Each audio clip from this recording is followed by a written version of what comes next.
저는 하나님이 굉장히 좋습니다. 여러분들도 그러시겠지만 하나님이 정말 좋습니다. 하나님이 좋은 여러 가지 이유가 있겠죠.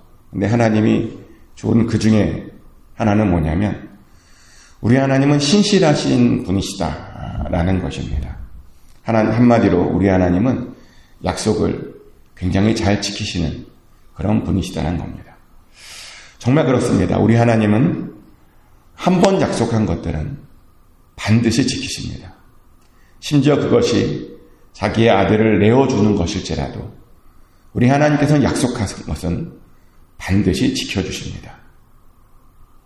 근데 어떤 분들은 그 말을 믿지 못하는 분도 있습니다. 하나님께서 약속을 어기신 것이 있지 않냐라고 말하기도 하는데 아니요. 죄송하지만 우리 하나님께서는 모든 약속들을 다 지켰습니다. 그리고 약속을 깬 건 우리죠. 하나님께서 지키시고 싶으셨는데 우리가 약속을 깨다 보니 하나님께서 지키실 수 없으셨던 것만 있지 우리가 약속을 깨지 않았다면 하나님께서는 반드시 그 모든 약속들을 지켜주셨습니다. 왜냐하면 우리 하나님께서 그 약속을 지키시는 것이요. 우리 하나님의 아주 중요한 성품이기 때문입니다. 그래서 하나님의 백성인 우리들도요. 웬만하면 약속을 잘 지켜야 됩니다. 하나님께 쓰임받고 싶으면 반드시 약속을 잘 지켜야 됩니다. 약속을 잘 지켜야 하나님께 쓰임받을 수 있습니다. 오늘 본문의 다윗도 약속을 아주 잘 지키는 사람이었습니다. 특별히 다윗은 요나단과의 약속을 지켰습니다.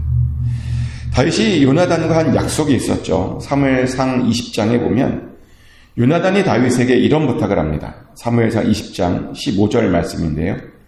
여호와께서 너 다윗의 대적들을 지면에서 다 끊어 버리신 때에도 너는 내 인자함을 내 집에서 영원히 끊어버리지 말라 하고 아멘.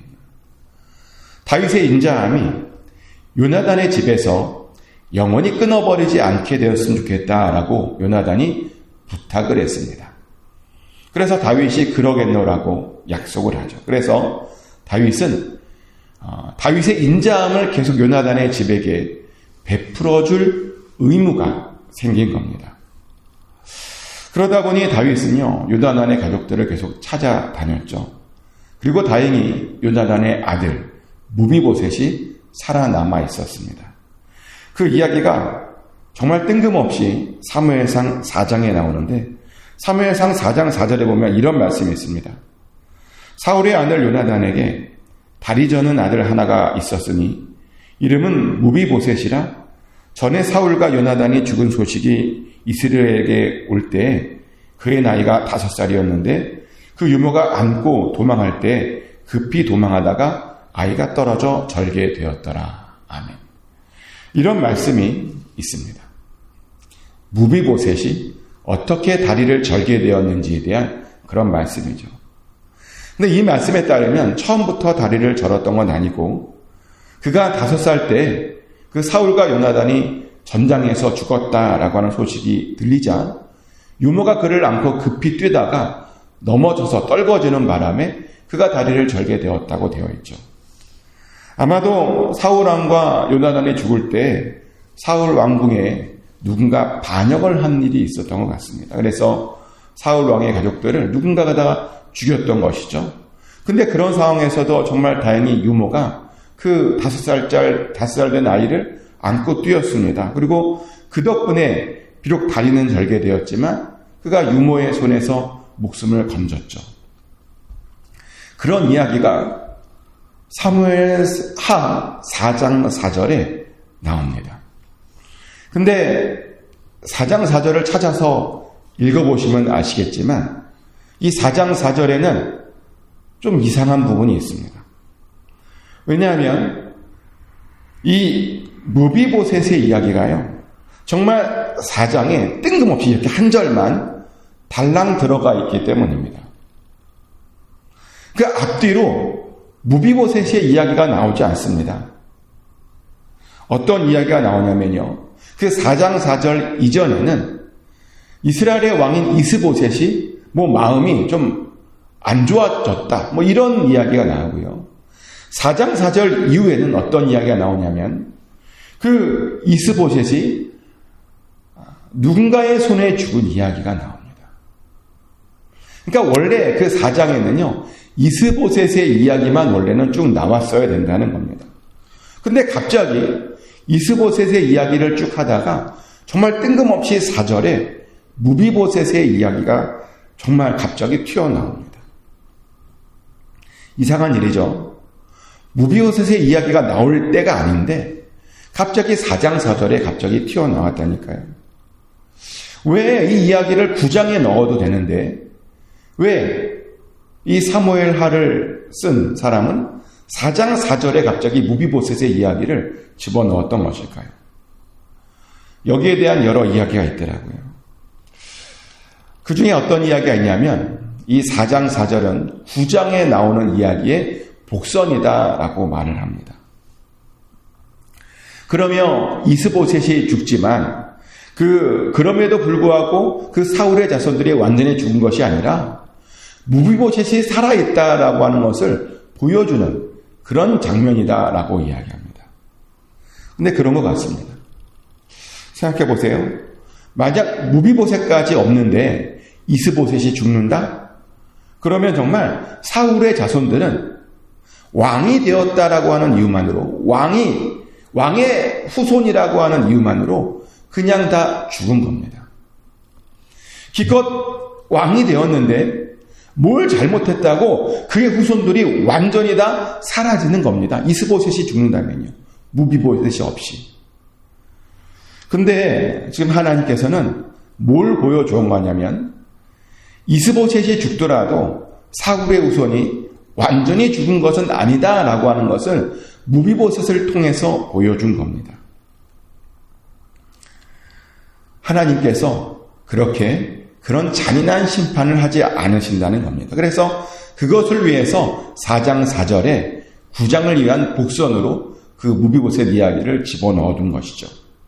그러다가 9장에서 드디어 무비보셋이 등장을 합니다. 모든 것이 다 안정된 후에 다윗이 갑자기는 아니고 요나단과 한 그 약속이 생각난 겁니다.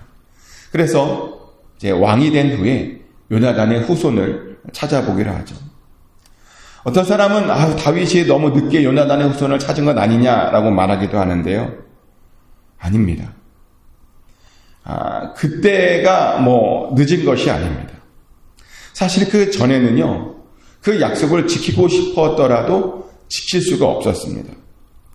왜냐하면 아직도 여전히 이스보셋과 대치 중이었기 때문입니다. 근데 대치 중에는 함부로 무비보셋을 찾을 수 없었습니다. 만약 다윗이 무비보셋을 찾는다는 소문이 나기만 하면 난다고 한번 상상해 보시기 바랍니다.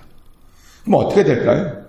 이스보셋은 지금 다윗이 나를 대신에 무비보셋을 세우려고 하는구나라는 그런 오해를 할 수 있죠.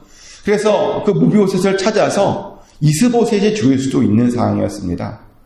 그러다 보니 다윗이 그렇게 함부로 무비보셋을 찾을 수가 없었죠. 찾고 싶어도 찾으면 안 되었습니다. 그래서 다 안정되고 난 다음에 찾은 겁니다. 드디어 다윗이 이스라엘의 모든 권력을 잡았을 때 그때 그 요나단의 아들을 찾은 겁니다. 그래서 신하들에게 명령합니다. 요나단의 후손이 있느냐, 사울 왕의 후손이 있느냐라고 좀 알아보라고 좀 그렇게 수소문을 해봤습니다. 그러면 덧붙이기를 뭐라고 말하냐면 내가 그 아이를 죽이려고 하는 것이 아니라 그 사람에게 은총을 베풀려고 한다라는 말을 덧붙이죠. 이 말을 덧붙이는 데에는 또 중요한 이유가 있죠. 왜냐하면 어떤 사람들은 다윗이 사울왕의 원수를 갚기 위해서 그의 자손들을 찾아내려고 한다라고 그렇게 오해할 수도 있었기 때문이죠. 그러면 알고도 안 알려줄 수가 있었습니다. 그래서 은총을 베풀려고 한다라고 하는 분명한 이유를 그들에게 알려주게 되죠. 근데 여기서 우리는 또 다윗의 대단함을 또 한번 보게 되는데 뭐냐면 다윗이요, 자신의 말에 얼마나 신실한 사람이었던지 사람들이 그 다윗의 말을, 다윗이 그를 선대하려고 한다라고 하는 그 말을 다른 사람들이 믿어주었다는 겁니다. 다윗이 그들을 속이려고 그런 말이 아니라 정말 다윗이 그에게 은총을 베풀기를 원한다라고 하는 그것을 다른 모든 사람들이 믿어주었다는 겁니다. 그 정도로 사람들은 다윗의 그 말을 믿었고 다윗도 자신의 그 말의 무게를 알고 있었던 것이죠. 권모술수 같은 것들은 잘 사용하지 않았다는 겁니다. 아무튼 다윗의 그 말에 다윗의 신하들은 사울의 후손을 찾게 됩니다. 그러다가 사울의 집에 시바라는 종이 있음을 알게 되고 그를 불러서 물어보게 되죠. 그러자 그 시바가 무비보셋 이야기를 해주었습니다. 그리고 그 무비보셋이 어디에 있는지도 알려주었습니다. 그래서 다윗이 사람을 보내서 무비보셋을 데려오죠. 그리고 그렇게 그 요나단과 한 약속을 무비보셋을 통해서 지켰습니다. 요나단과 사울 왕의 모든 땅도 무비보셋에 돌려주고 그 무비보셋을 항상 다윗의 상에서 같이 먹게 해주었습니다. 상에서 같이 먹는다라고 하는 의미는 어떤 의미냐면요. 아들과 똑같은 대우를 해주겠다는 뜻입니다. 다윗의 아들이 얼마나 대단한 사람입니까 지금? 왕의 아들이죠. 왕자잖아요. 그런데 무비보셋도 그렇게 왕자 대우를 해주겠다는 겁니다. 다윗은 그렇게 요나단과 한 약속을 지켰습니다. 다윗은 이렇게요. 약속을 참 잘 지키는 사람입니다. 그리고 그렇게 약속을 잘 지켰더니 하나님께 쓰임 받았습니다.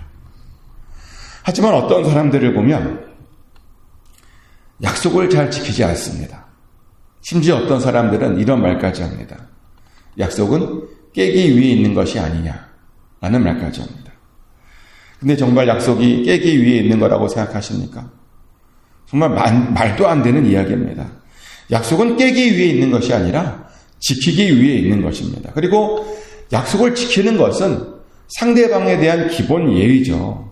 상대방을 존중한다면 반드시 약속을 지켜야 됩니다. 하지만 보면 요즘 사람들을 보면요. 이런 존중이 없습니다.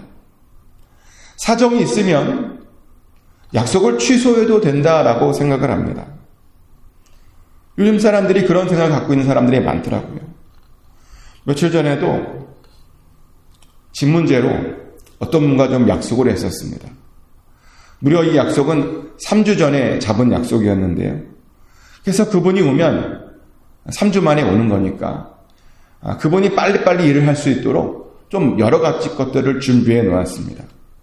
필요한 것들을 제가 미리 다 준비해 놓아서 그분이 빨리빨리 일을 할 수 있도록 다 준비해 놓았습니다. 근데 그분이 하루 전날에 연락을 주시는 거예요. 갑자기 사정이 생겨서 못 오게 되었다고. 근데 미국에 살면 이런 일들이 많이 일어나더라고요. 아무리 약속이 되어 있어도 개인의 사정이 먼저 생기면 그 개인의 사정이 먼저더라고요. 물론 그것이 선진국의 문화라 그러면 할 말은 없는데요. 근데 아무리 개인 사정이라도 약속을 깨는 것은요.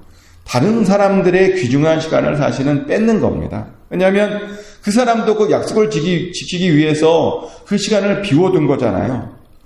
그 약속을 지키기 위해서 나름 희생을 한 겁니다. 근데 그걸 모르더라고요. 어떤 사람들은. 자기의 사정이 더 우선이다라고 말합니다.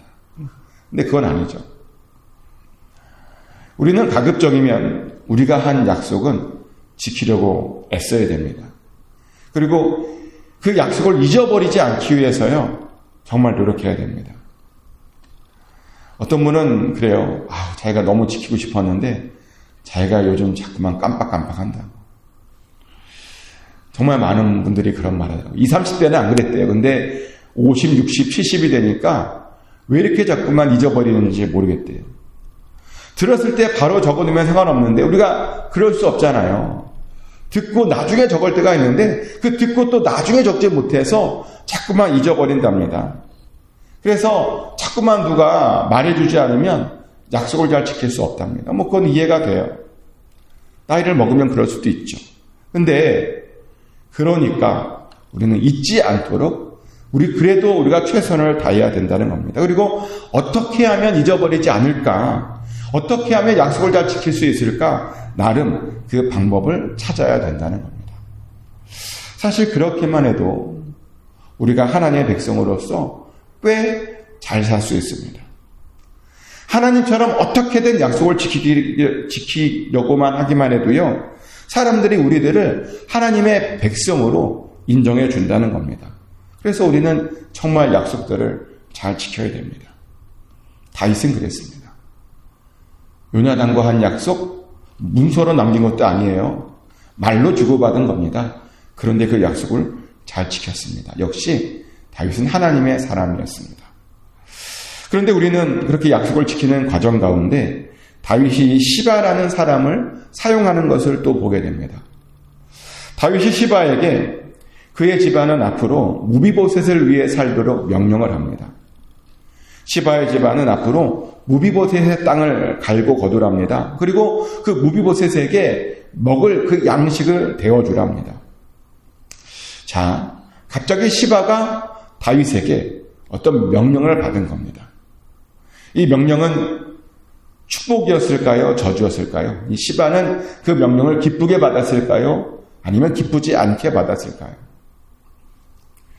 이것은 축복입니다. 왜냐하면 사울왕에게 속한 땅이요, 어마어마한데 지금 그 땅에 대한 관리와 또 경작권을 지금 받은 것입니다. 게다가 거기에서 나오는 소출로요, 세금도 내지 않고 오직 무비보셋에게 쓸 것만 공급하면 되는 것이었습니다.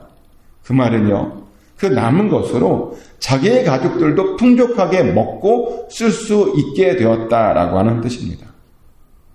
그럼 왜 시바는 이런 복을 받았던 것일까요? 왜? 시바가 그런 복을 받았던 데에는 그의 충성심 때문이었습니다. 사실 시바는 그 이전부터 무비보셋의 존재를 알고 있었죠.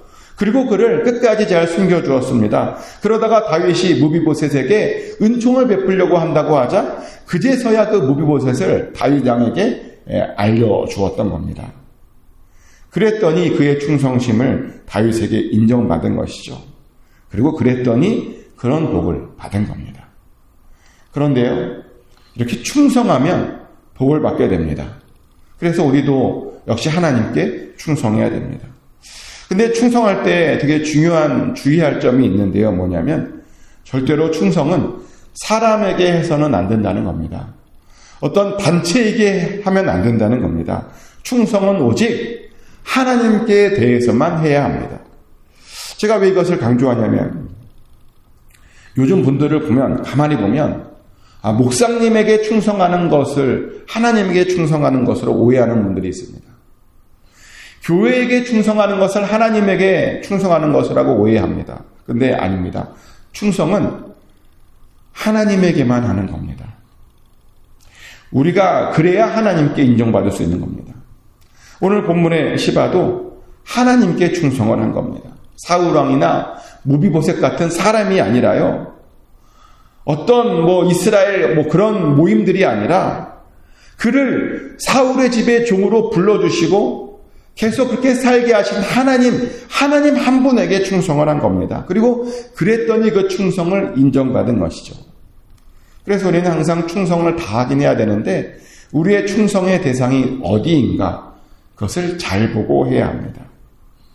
우리의 충성의 대상은 오직 하나님 한 분이어야 됩니다. 그래야 하나님께 인정받을 수 있습니다. 축복하는 것은 꼭 하나님께만 충성하셔서 하나님께 인정받아 하나님의 상을 다 받아 누리시는 저와 여러분 되시기를 예수 그리스도 이름으로 축복합니다.